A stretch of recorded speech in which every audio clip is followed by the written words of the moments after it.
Chelsea Sherrod here with Zach Cox, our NESN Patriots beat writer, for the Patriots' first practice of Week 5 as they get ready to take on the Detroit Lions on Sunday. And Zach, the biggest storyline of the day today was seeing Mac Jones at practice. It looked like he did a little bit more than he did last Friday when we saw him out there. What do you have to say about how he looked and the progress that he's making? Yeah, it definitely seemed to be an uptick in his activity level today. Yeah. As you mentioned, he was out at practice last Friday, but was officially listed as a non-participant in that practice, so which means he was there, but he didn't really do anything. We only were able to watch about 10-15 minutes of this practice, so we don't know what the full scope of his activity was, but during that brief period, it did seem like he was throwing a bit more, he was moving around a bit more, definitely more than we saw him do last Friday. Yeah. However, he was still moving with a pretty noticeable limp. That ankle was heavily taped. Doesn't look like he has much mobility right now. So based on what we saw today, it's hard to imagine him being out there on Sunday. Yeah. But there was a report today from Ian Rappaport over at NFL Network that Mac Jones believes he can play and will be pushing to play this week. Obviously, we still have a couple more days before that game, but going to be a very interesting storyline, obviously, to follow in the lead up to this game. Absolutely, and none of us are surprised that Mac Jones wants to be out there. We hear it every single day, and we know how tough that kid is, so we will see what happens. But I think also that means that there is a big potential that Bailey Zappe can start on Sunday because Brian Hoyer is out with a concussion. Bailey also talked to the media today. What did he say about the potential of him making his first NFL career start? Yeah, he said that he isn't treating this week any differently than any other. He's preparing the way that he always would. All of those kind of platitudes that you would expect to hear from a Patriots player. But the Patriots can operate this week as if Bailey Zappe potentially will start, which was not the case last week. Last week, it was pretty clear. Bill Belichick said early in the week that Brian Hoyer would be the Patriots starter if Mac Jones was unable to go, and that ended up being the case. And now, as you mentioned, Brian Hoyer, seemingly still in concussion protocol, was not out at practice today. So if Mac Jones can't go, it will be Bailey Zappe out there. I thought Zappe was composed in his game against the Packers. I thought he showed some moxie, even some. I liked the competitiveness that he showed, but he also operated a pretty limited offense that was heavily reliant on the run game. You saw a lot of those heavy personnel packages.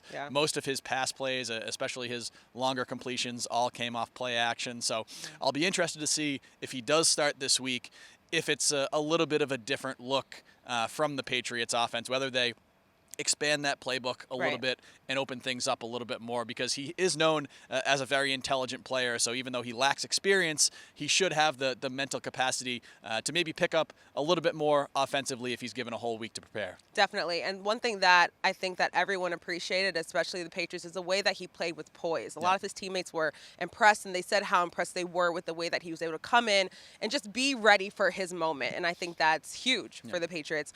Mac Jones wanting to make his return. Everyone's waiting for his return. But another player that could potentially make his return on Sunday as well is rookie wide receiver Tyquan Thornton.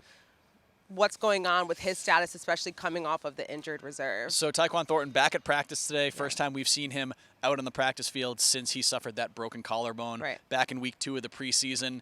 Again, we weren't able to watch much of practice, so we don't know exactly what he was able to do.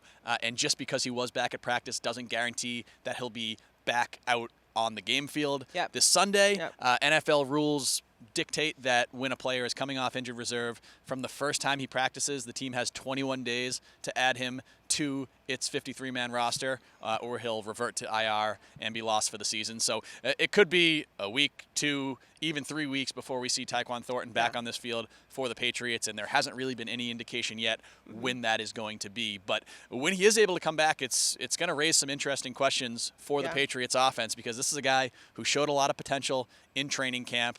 He can add a speed element that the Patriots, some other players can give them, but not the kind of speed that Tyquan Thornton has. So if he's healthy and the Patriots think that he can contribute, you may have a situation where they have to remove somebody from that receiving core in order to add him, just because there's a lot of bodies in there right now.